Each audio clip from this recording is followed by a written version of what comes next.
चलें, अब आप अगर ये टी स्केल ले रहे हो, ठीक है, टी स्केल लेने के बाद आपने करना क्या, आपने ये लाइन तो ड्रॉ कर ली, यहाँ पे टी स्केल रखा, यहाँ से बोर्ड से टिकाया, आपकी लाइन स्ट्रेट ड्रॉ हो गई, एग्जैक्ट स्ट्रेट हो गई। अब आपको मेजरमेंट्स करने की मजीद ज़रूरत नहीं है कि ये लाइन आगे जाके यूं यूं करके टेढ़ी ना हो, ठीक है। ये आपकी स्ट्रेट लाइन आ गई। अब आप लोगों को ऊपर एक लाइन स्ट्रेट यहाँ और यहाँ ड्रॉ करनी है। लाइन आपकी 5 इंच की होनी चाहिए। तो अब आप लोग कैसे ड्रॉ करोगे उस लाइन को,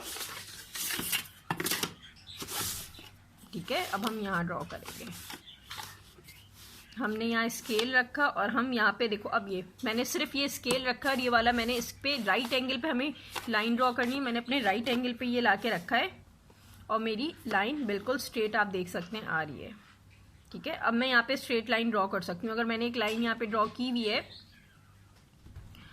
उसके ऊपर मैं एक बिल्कुल स्ट्रेट लाइन यहाँ से ईजीली क्या करूँगी कि ये मैंने ली और फिर मैं यहाँ से एक ईजीली लाइन ड्रॉ कर लूँगी, ठीक है। एक मैंने मेरी स्ट्रेट लाइन ये आई थी, मैंने सबसे पहले एक स्ट्रेट लाइन यहाँ यूँ ली, फिर उसका मैंने मेजर किया कि इस पॉइंट से मुझे लेनी है, तो मैंने यहाँ पे अपना स्केल सिर्फ रखा और एक लाइन ड्रॉ कर ली, ठीक है। अब ये मेरे पास आ गया। मेरे पास यहाँ से लेके यहाँ तक मुझे 8 इंच पे जाके एक स्ट्रेट लाइन मजीद लेनी है, तो ये लाइन मेरी 8 इंच की हो जाएगी। अब मैं फिर यहाँ मैंने जैसे स्केल से 8 इंच मार्क किया, यहाँ आप आए, यहाँ से आपने फिर एक स्ट्रेट लाइन ड्रॉ की, ठीक है। अब आपके पास ये लाइन आ गई। अब जो आपने स्ट्रेट लाइन ड्रॉ किया, आप उसमें से कोई भी एक लाइन को 5 इंच पे मार्क कर लें, ठीक है। यहाँ से स्केल रखा, मैंने यहाँ पे एक डॉट लगाया कि ये मेरा 5 इंच है। अब मुझे कुछ नहीं करना, मैंने अपना 5 इंच लिया है। मैं अपनी सारी चीज़ हटाऊंगी, मैं अपना टी बोर्ड से टिकाते हुए स्ट्रेट ऊपर लेके जाऊंगी। मैं सिर्फ उस पॉइंट पे, एक पॉइंट पे, मुझे मजीद कोई लाइन ड्रॉ करने की ज़रूरत ही नहीं। मैं सिर्फ इस पॉइंट पे अपना स्केल रखूँगी और मेरी लाइन, और जो भी लाइन होगी मैं स्ट्रेट ड्रॉ कर दूँगी। अगर मेरा टी टेढ़ा नहीं है, टी को आपको बहुत सही से हैंडल करना है, एहतियात से रखना है, टेढ़ा मेढ़ा आप नहीं करें तो आपको कोई मसला ही नहीं। ये यूज़ करने का फ़ायदा क्या है, मैंने सिर्फ एक जगह से पॉइंट मेजर किया और मैंने यहाँ तक लाइन की, यहाँ से ये लाइन इंटरसेक्ट हुई और मेरी दोनों 5-5 फीट की लाइन आ गई, ठीक है। और फिर ऊपर, अब मुझे पता है 5 फीट की, और मैं ऊपर जाके ये लाइन भी अपनी कंप्लीट करके अपना ये रूम का जो है मेन व्यू जो है वो कंप्लीट कर लिया, ठीक है। मेन जो अपनी रूम की वॉल है ये मेरी कंप्लीट हो गई, ठीक है। ये टूल्स यूज़ करना, अगर स्केल से बनाने की कोशिश करोगे आपकी सारी ड्राइंग की मेजरमेंट्स गलत होंगी।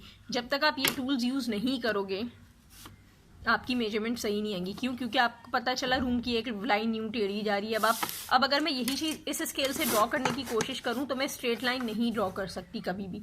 मतलब वैसे तो वो स्ट्रेट होगी लेकिन वो इस तरीके से जा रही होगी, इस तरीके से जा रही होगी, यहाँ की इस तरीके से जा रही होगी, मेजरमेंट सही नहीं आएगी। अब सिर्फ मैंने 1 और 2 लाइन से लेके पूरी बकाया मेजरमेंट कर ली। प्लीज़ इस बात को थोड़ा सा रखना और टूल्स यूज़ करने की कोशिश करना, इससे आपकी ड्राइंग बहुत इजी हो जाएगी, ठीक है। दूसरी चीज़, अपनी पेंसिल बहुत शार्प रखना, मोटी मोटी होगी तो बड़ा मसला होगा। फिर हमने एक अपना वैनिशिंग पॉइंट निकाल लिया, मैंने ये अपना वैनिशिंग पॉइंट निकाल लिया। अब मुझे वैनिशिंग पॉइंट से रूम की वॉल्स बनानी है, तो उसके लिए मैं कुछ भी नहीं करूँगी, सिर्फ सिंपल मैंने जो वैनिशिंग पॉइंट लिया उस वैनिशिंग पॉइंट से मैं स्केल रखूँगी यहाँ पर इस पॉइंट पे, ठीक है। और फिर मैं एक लाइन ड्रॉ कर दूँगी। फिर मैं इस वैनिशिंग पॉइंट पे रख के एक लाइन यहाँ ड्रॉ कर दी और फिर मैंने इसको इस वाले पॉइंट से मिलाया जो हमारा इसको सामने रेक्टेंगल था, और फिर हमने ये ड्रॉ की और फिर हमने एक यहाँ लाइन, ठीक है।